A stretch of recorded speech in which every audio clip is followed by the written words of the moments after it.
E aí, pessoal, tudo bem? Sejam muito bem-vindos ao PXcast, um podcast para a gente poder conversar sobre a experiência do paciente. Meu nome é Camila Barcala, eu sou gerente e especialista em experiência do paciente. O tema de hoje que a gente vai discutir é sobre eficiência operacional e o reflexo na experiência do paciente.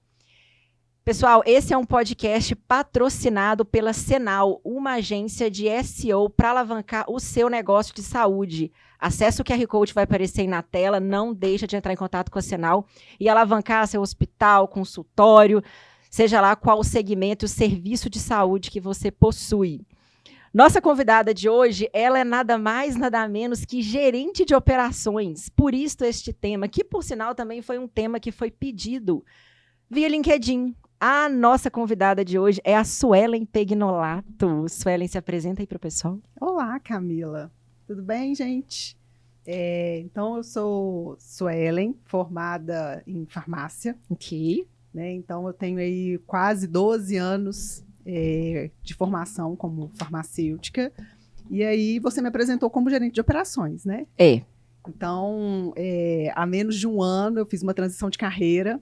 Né? Então, atualmente, eu atuo como gerente de operações de uma clínica oncológica, da Oncomed, para a gente poder, acho que é o que vai nortear um pouquinho a nossa conversa. É isso mesmo. Né? Então, eu acho que eu vou trazer muito do que eu aprendi enquanto farmacêutica, nesses 12 anos de formada, e menos de um ano como gerente de operações, eu ainda tenho muito o que aprender. Mas eu acho que tudo que eu vivi como farmacêutica vai contribuir muito para a nossa conversa aqui também. Você falou que você tem 12 anos de formada? Isso mesmo. Por onde você passou? Conta um pouquinho sua trajetória para o pessoal, porque, querendo ou não, eu também fiz uma transição de carreira. Eu era enfermeira assistencial, e aí eu cheguei a ser analista de operadora, e aí agora eu sou gerente de experiência. E a gente toma, a vida da gente toma uns rumos que a gente menos espera. Conta um pouquinho para o pessoal por onde que você passou, porque a farmácia é um curso complexo, você tem várias opções dentro da farmácia, até você chegar a ser gerente de operações. Isso mesmo. Quando eu entrei para o curso de farmácia, eu tinha muita certeza que eu queria a área de indústria. Então, pelas minhas características, eu tinha muita certeza que eu faria indústria. E pronto. E ao longo do curso, a assistência, a farmácia clínica foi ganhando um pedacinho do meu coração. E eu comecei a perceber que eu me sentiria farmacêutica de verdade dentro da saúde junto de paciente, que eu precisava de gente, de verdade. Precisava de paciente mesmo, né? Eu precisava de paciente, assim, né? É lógico que mesmo atuando na indústria, o paciente seria meu objetivo final. Mas eu percebi que eu precisaria estar perto de gente. E aí, assim que eu me formei, como a maioria dos farmacêuticos, comecei a minha vida profissional aí no comércio, né? Mas mesmo assim, era um comércio com uma pegada bem assistencial, porque eu trabalhava... meu primeiro emprego foi numa farmácia da prefeitura, que tinha um contrato com 2 universidades de Belo Horizonte. Era farmácia, tipo farmácia para o público mesmo? Era uma farmácia para o público, mas era aquela farmácia popular, mas aquelas unidades da prefeitura de Belo Horizonte. Que legal, nem sabia que isso existia. E essas eram 4 ou 5, se eu não me engano, aqui em Belo Horizonte, né, que forneciam medicamentos a baixo custo para a população, para as principais doenças, principalmente as doenças crônicas. Mas o foco era fazer farmácia clínica, assim, porque eles tinham contrato com 2 faculdades aqui de Belo Horizonte que faziam um projeto muito bacana de farmácia clínica. Então, nós éramos muitos farmacêuticos que fazíamos farmácia clínica para os pacientes que procuravam serviço para as doenças crônicas. Então, hipertensão, diabetes. Então, assim, apesar de eu ter começado a área comercial, ela tinha um viés assistencial muito grande. E aí, eu fui trilhando meu caminho ali, fiquei lá mais ou menos uns 2 anos, e aí aí eu tive meu primeiro emprego, mais voltado, assim, já comecei a chegar um pouquinho mais perto do meu objetivo, que era a farmácia hospitalar. Comecei a trabalhar numa farmácia que ficava numa clínica de cirurgia plástica. E aí trabalhei lá também durante 5 anos, mas eu trabalhei durante 5 anos porque depois eu conciliei com minhas outras profissões, assim, né, com os outros empregos que eu consegui. E aí eu era a farmácia inteira. Então, eu era o técnico, eu montava o kit, eu era a farmacêutica, eu fazia gestão de estoque. Então, eu era a comprava também? Eu comprava, eu negociava, eu fazia gestão de estoque. Então, eu era a farmácia da clínica. Você era um pedaço, na verdade, você era um pedaço da operação da clínica, né? Isso, exatamente. Né? Então, assim, a clínica se resumia a um hospital de um bloco cirúrgico, né? Porque o meu papel ali era fazer o bloco cirúrgico girar, porque eu precisava fornecer medicamento e garantir o abastecimento e a gestão de estoque eficiente e segura de tudo, de MatMed, material e medicamento hospitalar. E aí, logo em seguida, de fato, foi quando eu entrei para a farmácia hospitalar, que aí eu entrei para um hospital, né, de um porte maior, que foi o Hospital São Camilo, Hospital Infantil. Grande. Isso. E aí foi a minha escola. Né? Então, eu tenho uma gratidão muito grande por tudo que eu vivi no São Camilo. Muito, muito jovem, né? Assim, recém-formada. Era a única farmacêutica do hospital. Então, tudo que eu aprendi lá, de fato, eu aprendi a ser farmacêutica, né? No São Camilo, assim, né? Então, tudo que eu construí, eu fiquei lá durante 3 anos. Depois desses 3 anos lá, eu fui para a Oncomed, que agora fazem 8 anos. Nossa. Que eu tô lá. Então, são 8 anos na Oncomed. Eu comecei na Oncomed como coordenadora de farmácia. Uhum. Então, lá na Oncomed, na parte da coordenação, eu ficava dentro da farmácia para fazer a farmácia, que aí já é uma farmácia muito mais complexa, né? No sentido, assim, é uma farmácia, além de ser, apesar de ser uma estrutura menor, quando a gente fala, assim, a clínica, a Oncomed, o hospital São Camilo, apesar de ser uma estrutura enquanto instituição menor, a complexidade da farmácia para oncologia é muito pesada, né? Porque a gente está falando de uma área de manipulação de medicamentos de alto custo, e aí vira a gestão de estoque de medicamentos oncológicos, ela é muito complexa, né? Então, aí começou, de fato, que aí entra pesado a parte da gestão.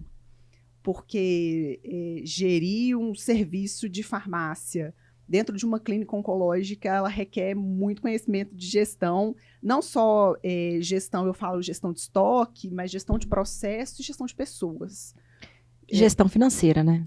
Pesada, assim, porque, de fato, se a gente pensar, toda a questão, assim, o giro financeiro da instituição, grande parte se resume à parte dos medicamentos mesmo, né? Dentro de uma instituição oncológica, quando a gente fala assim, o principal recurso financeiro que a gente emprega, ele está na compra e na gestão de estoque de medicamentos, porque o custo do medicamento oncológico ele é muito alto.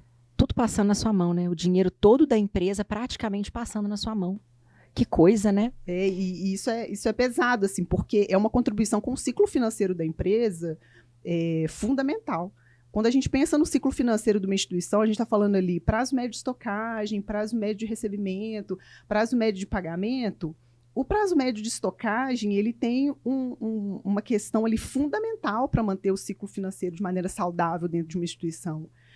E ele é crucial para tudo. E aí nós vamos falar aí mais para frente. Porque a gente tem que falar assim, eu estou pensando, quando a gente fala de prazo médio de estocagem, que é uma coisa extremamente gerencial, se eu erro nessa parte gerencial, eu posso prejudicar tanto do ponto de vista financeiro, quanto do ponto de vista de experiência do paciente. É verdade. Porque se eu não sei fazer a administração correta do meu estoque, eu posso faltar medicamento, que é o básico. O paciente procura a instituição para poder receber o medicamento. E ao mesmo tempo você pode quebrar uma empresa, porque você pode ter patrimônio parado. Exatamente. Então, eu não posso comprar o tanto que eu quiser, para se caso aparecer um paciente, o medicamento está lá, então eu vou garantir que jamais vai faltar, porque são medicamentos, como eu já disse, de alto custo. Então, eu jamais posso pensar, né, com essa linha de raciocínio. Eu vou comprar conforme a demanda que eu tenho. Mas também eu não posso deixar faltar. Então, eu não posso ter um estoque tão enxuto a ponto de faltar para o paciente que chegar e precisar do medicamento. Verdade. Nossa. E aí, olha só, você ficou 8 anos na Oncomed e você participou da inauguração do Instituto Horizonte, que foi a inauguração de um hospital de 262 leitos e que você passou a ser também gerente de farmácia. Isso. Né, de toda a central de almoxarifado e farmácia. E aí entra muito tudo isso que você falou, da estocagem, da questão dos medicamentos, e ainda tem a farmácia clínica, né, que faz parte disso tudo. Isso mesmo. Então, né? E aí é um segundo momento dentro da minha carreira aí, dentro da Oncomed já agora. E aí eu saio de coordenador e viro gerente. E aí participo do projeto, que também foi outro momento memorável da minha carreira, né? Participar da construção desse empreendimento, né, que é o Instituto Horizonte, de fato agregou para mim, para minha carreira, com certeza de maneira muito significativa. Assim. Foi, de fato, uma escola muito grande, né, ter conseguido pensar em tudo isso, participar de tudo isso, participar da construção da planta, para que a gente pensasse na planta, para que o processo acontecesse da melhor maneira possível. Então, a gente pensou juntos na planta da farmácia. É muito diferente, né? É diferente você projetar, você planejar, do que você pegar, né, no meio do caminho. E é muito engraçado, porque, de fato, assim, todas as pessoas que foram visitar, né, a farmácia, depois que já estava tudo pronto, falavam assim, claramente teve um farmacêutico participando da construção desse hospital. Porque não está no subsolo. Exatamente, assim, né? Toda farmácia almoxarifado fica no subsolo, num lugar que ninguém quer mais. A gente colocou o almoxarifado e a farmácia lá, assim. E diferente disso, o almoxarifado e a farmácia do Instituto Horizonte estão no 6º andar, que é, né, o andar mais alto com o pé direito alto, né? Com o pé direito alto, nada escuro, tudo branco, tudo lindo. Não, assim, realmente a farmácia de lá é muito linda. É maravilhosa, é muito tecnológica. Mas ela é muito bonita. É muito linda. Deixa eu te perguntar uma coisa. Essa questão de você ter sido, durante muito tempo, farmacêutica, vamos pensar aqui na clínica, e é claro que também é um background que te ajuda, eu acho que te ajudou muito, para ser gerente de operações, você ter passado pela gestão, para ser gerente de farmácia durante um tempo no Instituto Horizonte, você ainda é gerente de farmácia, isso te ajudou a você assumir a questão da gerente, como ser gerente de operações da Clínica Oncomed, que é uma clínica que tem 26 anos, mais de 26 anos, tem 28, né?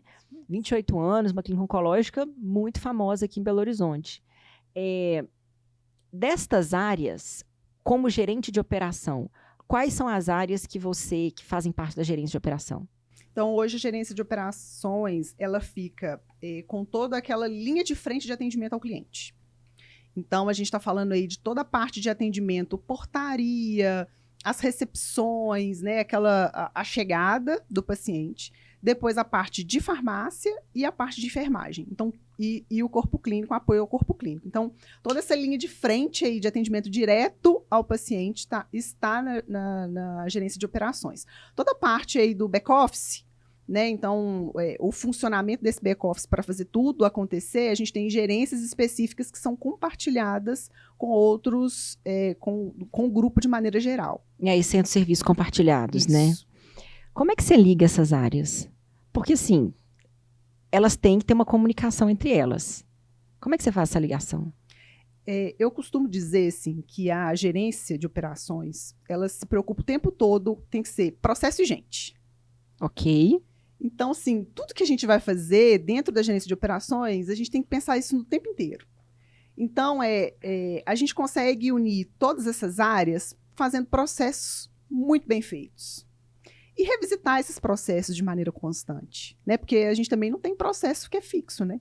A gente desenha um processo, ele pode ser muito bom, mas depois, lá na frente, ele precisa de modificação. Então, o processo precisa estar muito bem desenhado, e as pessoas precisam conhecer desse processo, serem capacitadas nesse processo, fazer sentido para as pessoas esse processo, para que isso flua, né, de maneira linear, de maneira fluente, na verdade. Fluir fluente, ficou fluente, ótimo, ficou chique, né? Ficou chique, hein? Ótimo, mas deu para entender. Deu para entender. Que no final das contas é isso, assim, a gente fazer com que isso não pareça, quando a gente desenha um processo, né, até para a maioria das pessoas, assim, acho que quem assiste tem uma vivência boa dessa questão de processo e tudo, então não é uma linguagem, né, diferente, mas a gente fala assim, eu desenho o processo da farmácia, eu desenho o processo da enfermagem, eu desenho o processo da recepção. Mas as áreas estão o tempo inteiro interligadas, entregando uma para a outra. Uma hora uma é cliente, outra hora outra é fornecedor, um é cliente, um é fornecedor. Então, as pessoas, se esse processo foi muito bem desenhado e as pessoas faz sentido esse desenho para as pessoas, se elas participam desse desenho, não tem como dar errado. Eu concordo. E experiência do paciente boa é aquela experiência do paciente que está na operação, certo? E aí, quando você fala assim que os processos eles têm que ser fluidos, não tem que ser não tem que ser maçante para o colaborador executar aquele processo. Ele não tem que, é um processo que, igual você falou, faz sentido, que ele não tem que decorar, que ele não consegue furar o processo, e que ele tem controle. Como que você vê a experiência do paciente dentro dos processos? Porque, assim, existe o framework da experiência do paciente, a gente usa muito o framework do Barry. E ali a gente tem a parte de qualidade, processos, governança clínica, tem a parte de engajamento dos colaboradores, fornecedores, equipes, tem a parte de infraestrutura, políticas e medições, inovação. E acaba que processo pega um pouco de tudo quando você vai desenhar um processo. Como que você vê a experiência do paciente dentro destes processos na gestão da operação? Eu penso que, assim, quando a gente pensa na experiência, a gente fala muito da jornada, né? Sim. E a jornada nada mais é do que uma tradução do processo. Eu digo assim, né? Você tem a capacidade de explicar de maneira muito mais eficiente do que eu, que é uma jornada, mas trocando em miúdos, assim, Okay. né? Para eu explicar, inclusive, para o meu colaborador, assim, olha, né? Vamos falar da jornada, o que é a jornada? Eu vou falar do caminho que esse paciente vai seguir, os pontos de contato que esse paciente vai ter e qual que é o sentimento que ele tem com esse objetivo final dessa jornada dele. E no final das contas, uma coisa está muito unida na outra. O paciente, ele não passa por uma jornada alheio a um processo. A jornada vai junto com o processo. O caminho que esse paciente está seguindo, a jornada dele, o caminho dele, ele está passando pelos processos. E aí, a pergunta anterior que você me fez é isso, assim, os processos, eles são fluidos, então uma área entrega para outra, uma hora um é fornecedor, uma hora o outro é cliente, um entrega para o outro para que aquele processo aconteça de maneira linear e fluida, e da mesma forma para que o paciente consiga caminhar por todos esses pontos de maneira linear e fluida. Então, as coisas estão extremamente interligadas. Se eu tenho qualquer ruptura em alguma dessas etapas do meu processo, eu quebro também a jornada do paciente. Eu não consigo fazer com que a jornada seja linear se o meu processo não está linear. Se as pessoas não estão capacitadas o suficiente para poder fazer com que esse processo aconteça de maneira linear, a jornada do paciente não acontece de maneira linear. Eu não vou atender as expectativas do meu cliente, ele não vai entender, eu vou criar retrabalho para ele vai ir, vai voltar, porque meu processo está ruim, minha jornada fica ruim. Eu vou dar retrabalho, ele vai ficar insatisfeito. Se eu tiver ruptura, eu não vou entregar aquilo que ele espera que eu entregue. É muito legal isso que você falou, porque eu vejo, quando eu te faço essa provocação, eu vejo que dentro dos processos, que é exatamente isso que você falou, da ruptura, de ir e voltar, é quando a gente tem muito esforço do cliente dentro do processo. Se eu preciso dar responsabilidades que, na verdade, seriam da operação para o cliente. Então, e isso já é uma coisa que a gente discute muito, de quando a gente está desenhando o processo, fala assim, nossa, mas o cliente vai ter que fazer isso? Eu vou ter que impor isso para o cliente, ele vai ter que pegar esse papel, entregar esse papel, pegar uma senha, trocar a senha, ele pedir autorização. Então, hoje eu vejo que dentro da gerência de operações da Oncomed, a gente faz muito pelo cliente. Ele tem pouquíssimos esforços ali dentro. Então, coisas pequenas, como eu dei o exemplo de levar um papel para a recepção, a gente já está tirando. Então, eu vejo essa parte da experiência do paciente traduzindo essa redução do esforço nos processos. Que é bem isso que você falou, da gente otimizar e deixar fluido o caminho do paciente. Não só para o paciente, mas para o colaborador também. Com certeza, com certeza. A partir do momento que o colaborador ele entende o processo, aquilo faz lógica para ele, ele consegue, inclusive, ser um agente de melhoria contínua daquele processo. Ele consegue detectar que o paciente está tendo esforço. Ele consegue sinalizar isso para quem não está na operação, para gestão, por exemplo. Ele consegue perceber melhoria. Quantas e quantas vezes a gente não tem os nossos colaboradores lá da operação, da ponta, que estão executando o processo, falando com a gente melhores formas de a gente fazer aquele mesmo processo. Por isso que eu disse lá no início, assim, o processo nunca é fixo. Por melhor que você desenhe aquele processo e que ele pareça ser o melhor processo a ser desenhado naquele momento, ele sempre tem o que melhorar. E ele muda porque entram pessoas diferentes, porque as pessoas pensam diferentes e a gente tem propostas de melhorias diferentes, porque a gente aprende coisas diferentes e aí a gente consegue melhorar. Então, é melhoria contínua. E o tanto de situação inusitada que aparece, que às vezes o processo não vai conseguir encaixar naquela situação daquele paciente, que aí o colaborador vai e faz ele pensa numa possibilidade que a gente não consegue pensar e fala, nossa, o colaborador resolveu tudo. Ele tem autonomia para resolver, ele foi lá e resolveu e só contou depois, deu esse problema, consegui resolver dessa forma, nós vamos ter que ver como é que você vai chegar aos próximos. Por isso que não é só processo, também é gente. E por falar em gente, a gente precisa de gente para poder executar vários processos. Claro que tem a parte de automatização, mas a gente tem muita coisa que a gente precisa de pessoas. Isso mesmo. Quais atitudes e comportamentos que você está observando que fazem diferença na experiência do paciente no dia a dia? Que, assim, claro que a autonomia, eu vejo que é uma coisa fundamental, mas existem outros comportamentos dos colaboradores que fazem com que a operação flua, ou você mantenha a operação sem depender de liderança, sem depender de gerência o tempo todo? Quando a gente fala de paciente oncológico, mais especificamente, que é a nossa, né, que é a minha realidade lá, a gente está falando de pacientes que são extremamente fragilizados. Sim. A gente pode pensar assim, gente, mas quem procura uma instituição de saúde já está fragilizado. Mas é diferente você procurar por uma cirurgia letiva, por um problema agudo, um sintoma agudo. O câncer é uma doença muito estigmatizada. A gente tem pacientes que ainda descobrem a doença e tem um prognóstico que não é tão legal. Então, de fato, é pesado, né? Então, são pacientes fragilizados. É bem delicado, né? Então, eu entendo que, voltando, né? Me parafraseando, né? Ok, bora. Quando a gente fala processo e gente, e aí eu vou focar agora em gente, né? Já que a gente está falando de comportamento e gente, as pessoas querem processo, elas querem agilidade, elas querem resolutividade. E quando elas pensam em gente, elas querem humanização.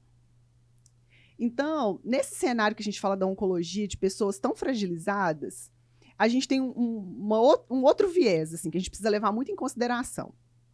A gente está falando de pessoas, dois cenários também importantes da gente pensar juntos. O câncer é característico de pessoas idosas. Né? Então, quando a gente pega a epidemiologia do câncer, nacional, internacional, e a própria epidemiologia da Oncomed, a gente está falando de uma maioria de pessoas acima de 60 anos. Uhum. Mas que são pessoas de 60, 70 anos extremamente ativas. As pessoas de 60, 70 anos, elas são ativas. São jovens, né? São muito jovens. E um outro cenário a gente tem diagnosticado câncer em pessoas cada vez mais jovens. Porque a gente melhorou o rastreamento, né? Porque as pessoas estão mais conscientes, procurando mais, os métodos de screening estão cada vez melhores, mais acessíveis. Então, a gente está diagnosticando câncer cada vez mais cedo. Então, a gente tem pessoas que são ativas, né? Jovens ou idosas, mas que são pessoas ativas aí na sociedade, trabalham, têm filhos, afazeres, então elas não querem perder tempo. Elas querem resolutividade. Mas, ao mesmo tempo, elas não querem ser atendidas de maneira mecânica. Fria, só processo. Então, elas querem resolutividade, mas elas valorizam a humanização. Difícil unir essas duas coisas, mas não é impossível. E aí, quando você me pergunta do comportamento, eu só consigo pensar que a única coisa que abre porta para tudo isso aí é a empatia. A partir do momento que a empatia é um valor, é um sentimento, é um comportamento, enfim. Não sei. A empatia... É uma habilidade, talvez, não sei. Uma habilidade. E aí a gente pensa assim, a empatia abre portas para todo o resto.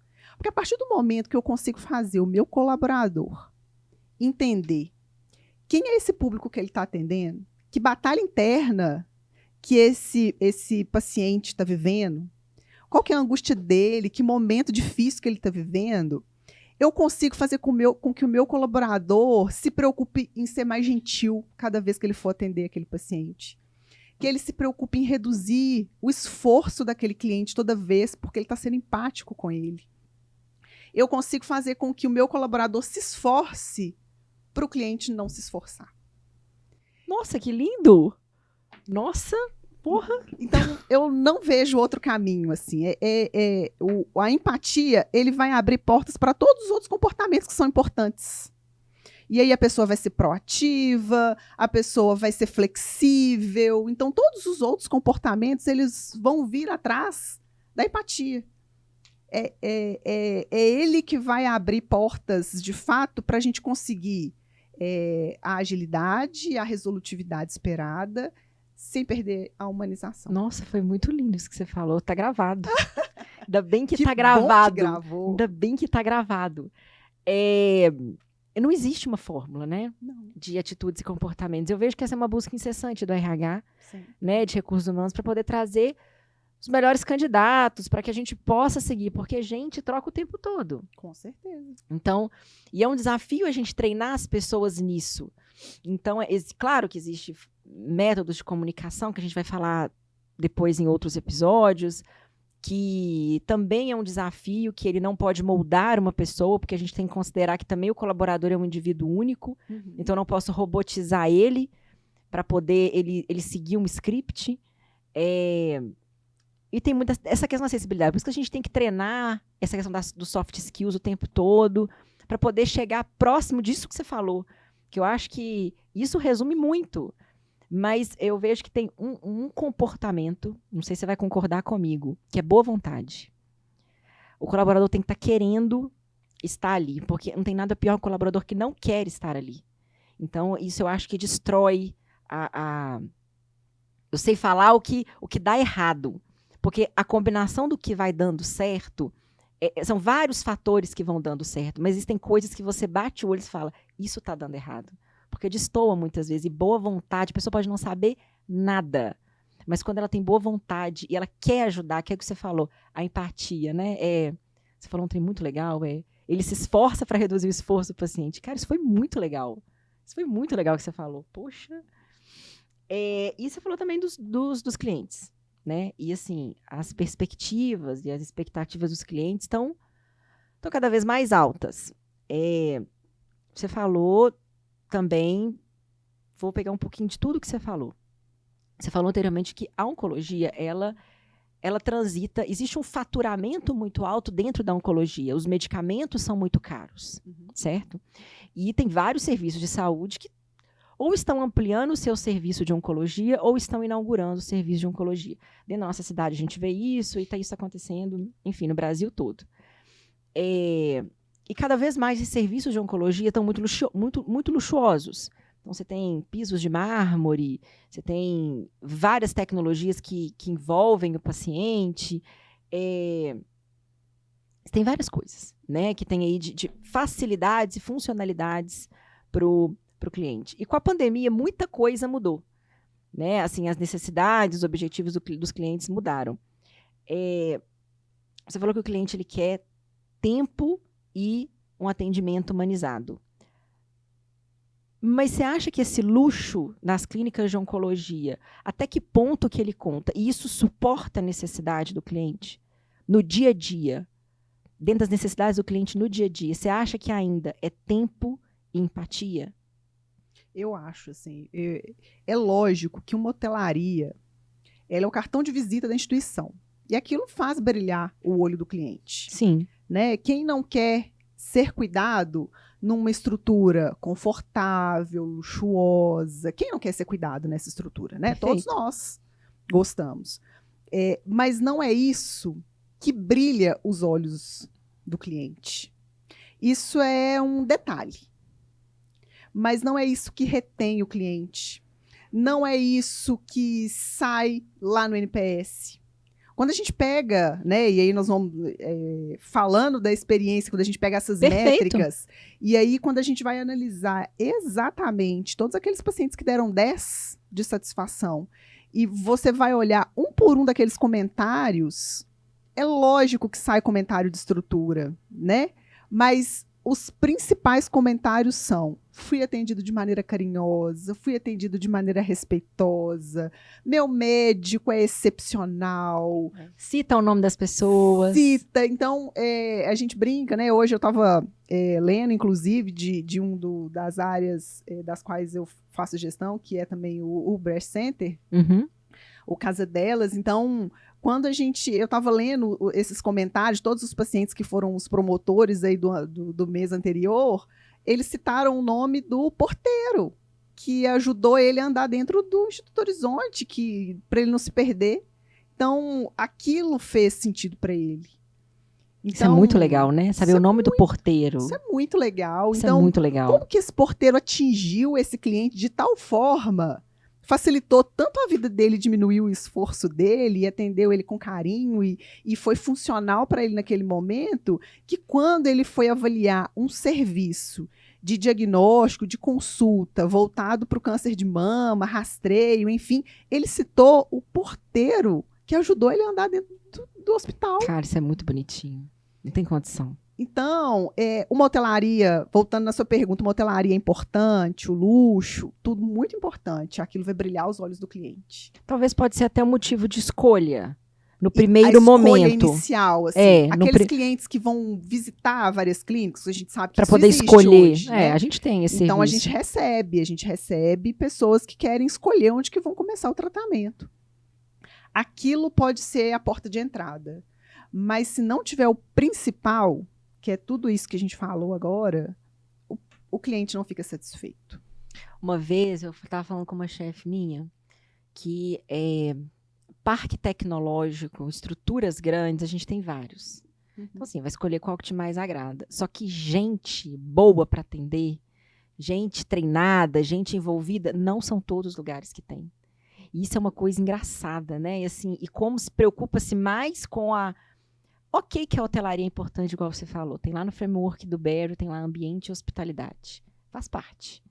Mas é o que você falou, a gente transforma, você começa até a ver diferente as outras coisas. É isso né? mesmo. Uma coisa impressionante, você falou de métrica. Hoje a Oncomed tem boas experiências, tem bons resultados de métrica, vamos pegar a principal, o NPS. O Casa Delas, o NPS ilustre, memorável no último mês de 95, maravilhoso, mesmo, né? Vamos fazer propaganda agora, um momento de merchan, isso aí. né? Um NPS de 95 Nenhum detrator, maravilhoso. 30 dias de atendimento. Sensacional, não, foi muito legal. Uma taxa de resposta de 34%, altíssima. Altíssima, né? Altíssima. Pensando nas diversas áreas que você tem de operação, como que você atribui esse bom resultado do NPS? Se atribui ao quê? Eu acho que é um junta-junta de tudo que a gente falou. Ok. Quando a gente pensa que tudo que a gente faz, que a gerência de operações, ela precisa de processo e de gente, tudo vai perpassar por aí. Então, e uma outra coisa que é fundamental dentro dessas duas figuras aí que eu falo tanto, dado. Eu preciso ter dado para poder fazer gestão. Se eu não sei o que eu estou gerindo, eu não faço gestão. Tá cheia de opinião, né? Só tem opinião. Então, para eu falar assim, que um cliente reclamou do tempo de espera de um determinado profissional, ele só atrasou naquele dia? Não, ele vem atrasando sempre. Como que eu vou fazer a gestão daquilo para aquilo não impactar de novo? Eu tenho um paciente que reclamou de um colaborador que não foi gentil com ele. Quantas vezes esse mesmo colaborador ele teve de reclamação por falta de gentileza? Foi uma questão pontual? Era um dia que ele não estava legal ou não? Aquilo já vem rotineiro. Então, não tem como falar de gerência de operações, gestão de uma operação, se você não está muito perto de tudo. Se você não está perto daquele processo que foi desenhado, ver aquele processo sendo executado, se você não está acompanhando os dados daquilo, é o dado da produção, é o dado do desempenho, é o resultado, você garantir que as pessoas que estão próximas ali, os supervisores, os coordenadores, que estão vendo a operação acontecer, se eles têm ou não domínio daquilo que eles estão fazendo, se eles conhecem a operação, se eles conhecem cada colaborador, se eles estão fazendo o feedback de cada colaborador para saber se cada colaborador tem os valores que a empresa valoriza. Então, a gente está falando ali do detalhe. Eu contratei, coloquei ali para poder trabalhar e desempenhar aquilo. Eu capacitei? e eu estou garantindo que aquela pessoa realmente está capacitada para poder fazer aquele atendimento? Faz lógica para a pessoa aquele atendimento que ela está prestando? Ela está entendendo o que ela faz? Qual que é a função dela? Eu brinco que quando eu estava na farmácia, voltando, né, no túnel do tempo aí, a gente sempre brinca, porque assim, a farmácia, apesar dela estar extremamente conectada com todos os serviços da instituição, ela tem, né, contato com a equipe médica, com a equipe de enfermagem, é um contato muito grande, com a parte administrativa, financeira, enfim, ela tem um contato muito grande, ela ainda é muito bastidor.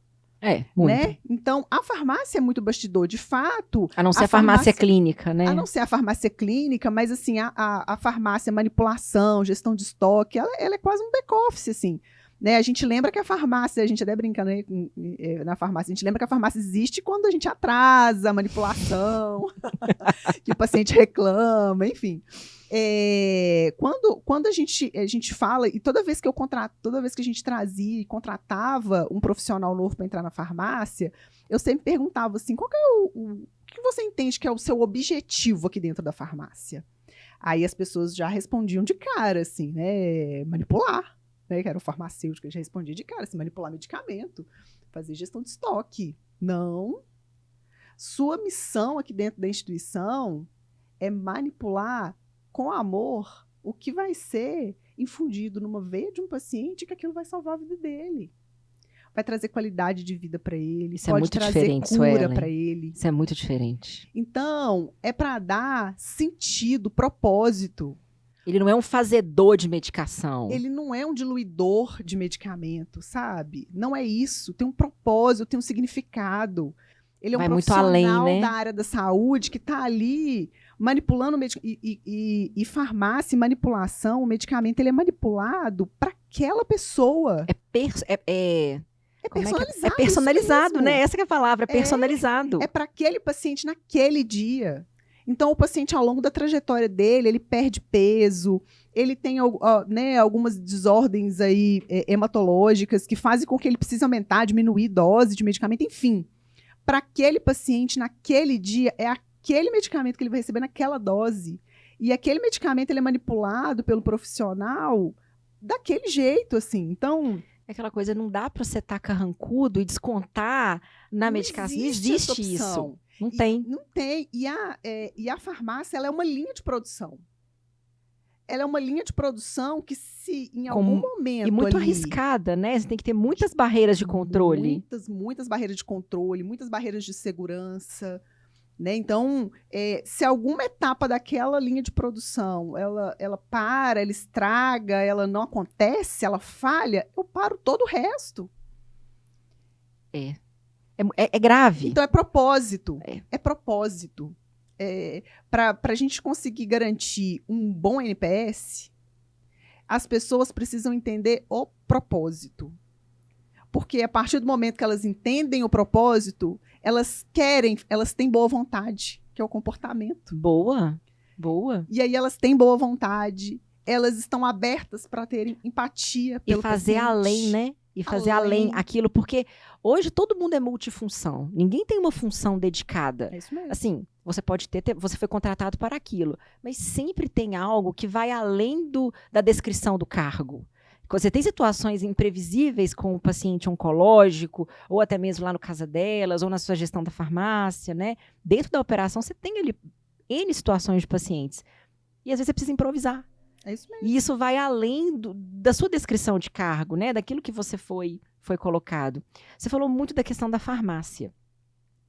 Mas você também fica com a parte da hospitalidade, né? Que tem ali as recepções, a portaria, tem a parte da segurança. E isso envolve muito o cadastro. E você tem toda a enfermagem de uma clínica. Então, eu vou te fazer uma pergunta. Existem silos ali dentro? Porque eu vejo que você faz muita reunião com os meninos. Eu vejo você muito próxima das coordenações. Então, eu vejo você rodando ciclos de melhoria o tempo todo. E assim, quando você vê um silo, que é um entrave ali, vamos supor, entre a farmácia e a enfermagem, ou entre a enfermagem e a recepção, no dia a dia, qual que é a primeira decisão que você toma? Primeira coisa é a gente manter essas áreas com uma comunicação muito assertiva entre elas. Por isso eu faço tanta reunião. Então, eu tenho muitas reuniões periódicas para eu conseguir fazer essas áreas conversarem. Mas eu vou te falar, eu acho muito legal, porque tem muito gerente que fica lá em cima e não desce para chegar junto do coordenador, porque ele está muito lá em cima. Então, eu vejo que você estabelece uma distância curta, e eu acho isso muito legal. Porque você está ali acompanhando todo dia, uma vez por semana, 2 vezes por semana. A gente divide sala, tá, gente? A gente divide sala. Então, por isso que eu sei que ela faz muita reunião. Então, e eu vejo você assim, não, mas você pega às vezes no detalhe para poder instruir e fazer com que as meninas elas andem com as próprias pernas. E aí eu vejo que você faz um exercício de sentar as pessoas na cadeira que elas têm que sentar. Fazer a coordenação sentar na cadeira dela, fazer a supervisão sentar na cadeira dela, para que você sente na cadeira de gerente. Porque o que mais tem é gerente descendo na linha do coordenador. Eu queria que você falasse um pouquinho sobre esse ciclo de melhoria que você gere, que você promove com as coordenações, porque eu vejo que isso a gente ganhou um outro comportamento na clínica, com esse acompanhamento na ponta. E você ter vindo com conhecimento da farmácia, da operação da clínica, porque eu acho que a farmácia é o mais pesado da operação da clínica e também da gestão de um hospital, uma gestão de operações de uma instituição hospitalar. A farmácia é mais pesada, a parte financeira, enfim, de várias questões processuais. Mas você falasse um pouquinho dessa redução de silos que você promove com as coordenações. Eu acho que é exatamente isso. Quando a gente fala de comunicação, ela precisa ser muito assertiva em todos os níveis. E quando você promove encontros, e essas reuniões que a gente faz são reuniões de 30 minutos. Isso é muito legal. Né? Então, quem que aguenta a reunião de E a gente tem reuniões de 30 minutos com pessoas chaves para resolverem aqueles problemas ali. Então, o que eu preciso? Eu quero acompanhar minha produção.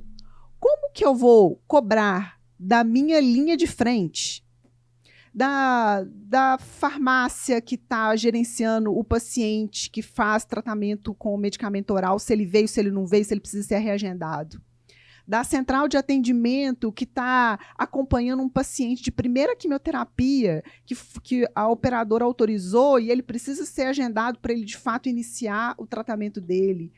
Então, e a gente começa a ter gargalos, assim, eu não consegui concluir a minha etapa porque a etapa anterior não foi concluída pela área anterior. Hoje o meu processo de autorização leva X dias. Quais são os gargalos que você tem para que você não consiga entregar em -2 aí desses dias que você tem, né, de base? Quando a gente coloca para conversar essas áreas que interagem umas com as outras, que entregam umas para as outras, os ruídos basicamente são eliminados, porque um começa a entender a dor do outro. Eu não entreguei isso por conta disso, e aí aconteceu aquilo, e aí as pessoas conversam. Eu tenho encontros, reuniões fixas 3 vezes na semana com esse time. Então, elas estão muito perto, as gestões estão muito perto umas das outras. Então, é lógico que às vezes a gente vai tem eliminar, né? Eliminar o ruído, eliminar o silo. Elimina muito, porque as pessoas, quando elas conversam, elas entendem umas às outras. Ela entende, meu problema não é maior do que o do outro. Tem hora que elas até falam assim, nossa, o problema de fulano é muito maior do que o meu. Deixa eu dar uma segurada aqui, né? Então, eu tava achando que o meu problema era muito grande, nem é nada, né? Então, assim, a gente contribui dessa forma. E não tem como fazer, não tem como gerir uma operação à distância. Gerir operação é perto. Verdade. É vendo, é pedindo dado, é ver o dado, é rodar na clínica. Então, assim, fisicamente eu preciso estar lá dentro para acompanhar, para ver o funcionamento, para ver se uma recepção está cheia. Nossa, outro dia você estava no sofrimento porque você estava de home office. Porque eu preciso ver, né? Então, assim, eu preciso ver se de fato... Tá, o Tio Mel estava de Covid, tá, gente? Suspeita, mas tá tudo certo. Tudo certo.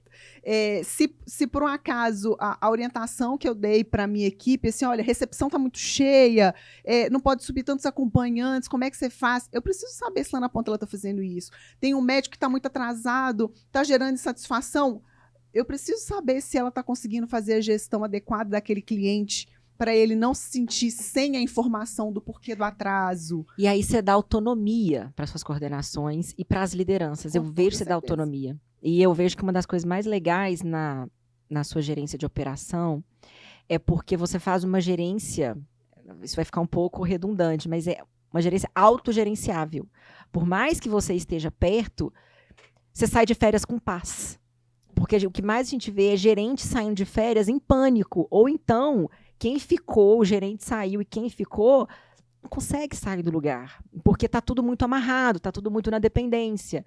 Então, essa gestão, na verdade, você transformar áreas para ser autogerenciáveis, isso é mais funcional. E aí, quando você roda na clínica, esse presencial, é o certificar a autonomia está dando certo, a decisão tá certa desses colaboradores que eu estou acompanhando. Isso é muito legal. E quem ganha é o paciente. Claro, Quem ganha é o paciente. todos nós ganhamos. Né? Porque não tem nada pior do que o conflito entre as coordenações, não tem, aquela competição. não E hoje eu vejo uma harmonia muito grande entre elas são assim um trio, que é farmácia, enfermagem e hospitalidade, elas são um trio assim inabalável, elas só andam juntos, a gente vê o trio da Oncomed andando. E elas têm os agregados, porque o back-office anda tem os junto, filhinhos, né? Então, assim, mas o back-office, elas também são muito unidas com a central de atendimento. A coordenação da central, a supervisão da autorização, então, a supervisão do faturamento. Então, eles se comunicam todos muito bem, assim. Eu coloco nessa reunião, não são somente as pessoas que estão sob a minha gestão direta. Não tem experiência paciente. Eu coloco o povo todo de baixo nessa reunião, todo mundo entra. Os responsáveis. Todo mundo é responsável por fazer a gestão, não são só essas 3 áreas principais. Eu preciso muito que o back-office esteja funcionando muito bem, eu preciso das áreas de apoio, eu preciso da TI, eu preciso da experiência, eu preciso do faturamento, eu preciso da autorização, eu preciso que essas áreas estejam conversando com a minha operação ali na linha de frente para que tudo funcione. Não adianta também eu fazer farmácia, enfermagem e recepção conversar se todo o resto que eu estou recebendo das áreas de apoio não estão funcionando. Verdade. Então, todo mundo precisa estar muito bem alinhado. E nesse alinhamento das reuniões, do dia a dia, no dia a dia, qual que é o seu maior desafio no dia a dia que você observa?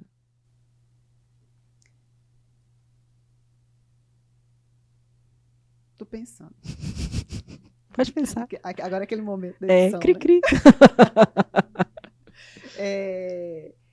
Eu acho que, de verdade, assim, o foco de existir da instituição são os clientes. Ok. Então, tem que botar o cliente para dentro. A gente precisa fazer isso. Então, a gente gerenciar a nossa demanda, eu acho que é o nosso maior desafio. Tá. Gerenciar a demanda no sentido, a gente precisa garantir que essa demanda ela seja contínua para a existência da instituição. A gente precisa garantir aquela demanda que a gente já recebeu, a gente precisa ter a fidelização desse cliente para a gente poder garantir da mesma forma. E a gente precisa fazer com que todas essas áreas funcionem em harmonia, que era o que a gente estava falando aqui agora, para conseguir entregar isso. Então, não tem um desafio único. O desafio é fazer a engrenagem rodar. Entendi. Então, não tem um ponto específico que seja o mais desafiador. O desafio do dia a dia é fazer o dia a dia acontecer. É garantir que tudo está rodando conforme a gente precisa. É a gente fazer com que a gente consiga rodar, e aí a gente pensar de maneira mais ampla enquanto negócio, que a gente consiga ter baixo custo para rodar a nossa operação, então a gente reduzir desperdícios. Ser financeiramente viável e sustentável. A gente ser sustentável, então eu preciso reduzir o que eu puder reduzir para ser sustentável. E mesmo assim garantir e manter a minha qualidade, porque eu não posso reduzir desperdício, reduzir custo e perder na qualidade. Então, o dia a dia, o desafio do dia a dia é o próprio dia a dia. É o próprio dia a dia. E sabe uma coisa legal nisso que você falou? Eu desenho a jornada. Eu vou lá e desenho a jornada da Oncomed. E, claramente, tudo que você falou, a gente começou o podcast falando sobre, você falou sobre jornada. Porque quando eu vejo a jornada, e eu vejo ali, você é a gestão de operação é como se fosse a gestão da jornada. Porque ali você tem os pontos de contato e você tem os atores. E os atores é toda a sua equipe. Exatamente. E aí você tem a linha do back-office. Então, você gerenciar o back-office e manter ali o alinhamento do back-office e os atores principais para que eles comuniquem e façam a jornada do cliente fluir. Então, eu acho que você é a gerência da jornada. Eu até desenho a jornada e ali na jornada a gente vê alguns processos podem estar impactando, que aí a gente encaminha para a gestão de processo, para ajudar a melhorar. Mas você faz a gestão da jornada do paciente. Eu vou avaliar as métricas, vou ajudar na parte da jornada, vou dar a ferramenta, porque a experiência do paciente é a estratégia. E a gerência de operação é que vai aplicar a estratégia no dia a dia. Isso é muito legal, que você falou. Isso aí, o desafio é o dia a dia. Isso é muito palpável, legal. né? É palpável. É a gente ver a jornada acontecendo todo dia. Todo dia. E como você tem que saber os detalhes da jornada para você falar assim, isso não está alcançando a expectativa do cliente, o objetivo dele. Quando eu falo assim, eu preciso estar fisicamente lá na clínica e rodar para ver como as coisas estão, eu estou indo lá visualizar a jornada. Isso é muito legal. Eu estou vendo se eu tenho um paciente que está insatisfeito, eu estou vendo a carinha dele, eu estou vendo se tem lugar para todo mundo sentar, o que eu vou fazer se não tem lugar para todo mundo sentar. Eu estou indo lá vendo se tem um monte de paciente esperando leito para poder administrar medicamento, que a gente tem alguns horários de pico, que a gente não tem leito disponível, a gente precisa ter, né, vacância do leito ali para a gente poder acomodar um paciente. O que eu posso fazer? Como que eu faço para aquela jornada ser fluida? Isso é muito legal, o paciente passar liso, não ter obstáculo nenhum na jornada. Isso. E a jornada, ela tem seu ponto, o paciente, toda jornada, um paciente tem seu objetivo, não adianta. É o ponto em comum de todas as jornadas. O paciente tem seu objetivo ou o momento da verdade, cada pessoa, cada instituição chama de um jeito, mas a gente chama de momento da verdade. E muitas vezes, a gente tem, lá na Alcomed, tem um volume de atendimentos ambulatoriais dos oncologistas, hemato, né, e até mesmo de interconsultores, um volume importante, né, de consultas. E muitas vezes o médico, a consulta com o médico, ele é o momento da verdade. Houve uma espera para chegar nesse médico. Então, muitas vezes, a central de atendimento, ela consegue uma vaga para esse paciente, ela demora 2 meses para conseguir uma vaga. É claro que primeiras quimioterapias a gente tenta ali correr ao máximo com esses pacientes, né, que precisa de fazer diagnóstico, às vezes um controle. Aí o paciente vai lá 2 vezes no ano. Então, tem que dar muito certo para ele ter uma boa impressão sobre a instituição. A gente teve uma oportunidade com ele em 6 meses. Poxa, eu não posso falhar. Ele vai voltar depois só daqui 6 meses. Como é que eu vou reverter uma impressão? E esse momento, da verdade, ele envolve o ator médico. Como que o médico está inserido na operação e no relacionamento com a sua equipe e até mesmo com você? Porque o médico é uma figura particular. O médico, nesse contexto, eu acho que quando a gente fala muito de processo, a gente fala hora é fornecedor, hora é cliente. O médico também é cliente da instituição. E aí, quando a gente pensa nesse contexto, na gerência de operações, eu tenho que garantir a satisfação desse médico. Da mesma forma que eu preciso garantir a satisfação do meu colaborador para ele trabalhar motivado, feliz, eu preciso muito garantir essa motivação do corpo clínico também, do médico. Ele precisa entender que o que ele precisar, a gente vai reduzir o esforço dele também, quando ele precisar cuidar do paciente dele. Ele precisa entender que a gente vai ter sempre o menor prazo para o paciente dele, a gente vai tratá-lo da melhor forma, porque ele espera que a instituição faça isso pelo paciente dele. Então, a partir do momento que eu consigo mostrar isso para o médico, eu consigo ganhar esse médico. E tem uma outra coisa também que é super importante, que é a governança clínica. Né? Então, a gente precisa pensar que a gente tem que ter diretrizes também institucionais, e a gente está falando da alta direção, que no nosso caso, a nossa alta direção também é corpo clínico da instituição, então eles administram pelo exemplo. Nossa, isso é poderoso. Isso é muito poderoso. Isso é fundamental. Então, você fazer gestão pelo exemplo é muito legal e é muito forte isso.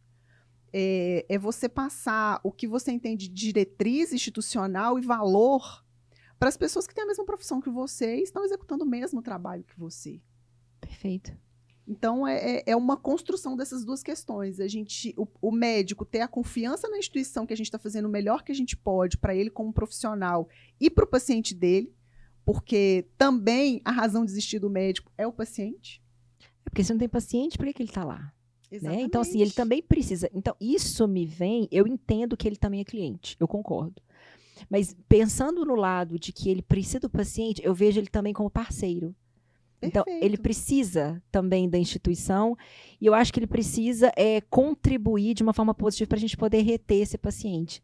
E uma coisa que eu vejo legal, que eu acho que é diferente, eu acho que é uma das poucas especialidades na medicina que eu vejo esse comportamento, que eu vejo na oncologia, é a questão, eles nunca desamparam o cliente, nunca desamparam o paciente. Eu vou sair de férias, tá, mas quem vai ficar com a minha agenda?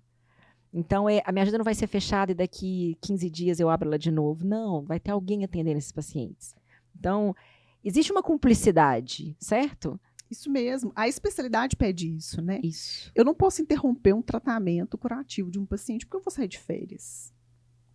Então, a própria especialidade e as diretrizes institucionais também não permitem isso. Então, são, de fato, essas duas questões juntas. Eu concordo. Olha, você falou muita coisa legal, viu? Nossa, você se soltou. Foi um bom papo, hein? Nossa, você mandou muito. Gostei. Acho que vai voltar, viu? Vai voltar. Aqui, obrigada, viu? Foi maravilhoso. Obrigada. Foi excelente. Você falou, assim, coisas brilhantes. Você sabe que eu te admiro muito no que você faz todo dia. Eu vejo que a sua gestão, assim, ela é muito analítica. A gente veio até conversando isso no caminho. Como que ela é analítica, orientação assim, para o resultado, muito detalhista. E eu acho que esse que é o sucesso da clínica, né? Um NPS super elevado, constante. E a gente está ali fazendo gestão no detalhe mesmo, né, hoje. Então, parabéns. Obrigada por você ter vindo aqui no podcast. Obrigada. Vai voltar, né? Com certeza. Agora eu já gostei. Já tá à vontade, né? Vontade. Já tá à vontade. Isso aí. E eu acho que é isso mesmo, assim, a gente... e quando a gente fala de gerência de operação, até para finalizar, ninguém faz nada sozinho. É isso aí. Então, eu tô ali como... não sei se é até prepotência dizer isso, mas talvez como um maestro. Não, você está certíssima. É isso mesmo. Uma orquestra que cada um sabe tocar seu instrumento muito bem. Mas sozinho, então, né? eu tenho gestores ali muito bons. A partir do momento que eu tenho pessoas que são autogerenciáveis, porque eles são muito bons no que eles fazem. Eles entendem muito do que eles fazem.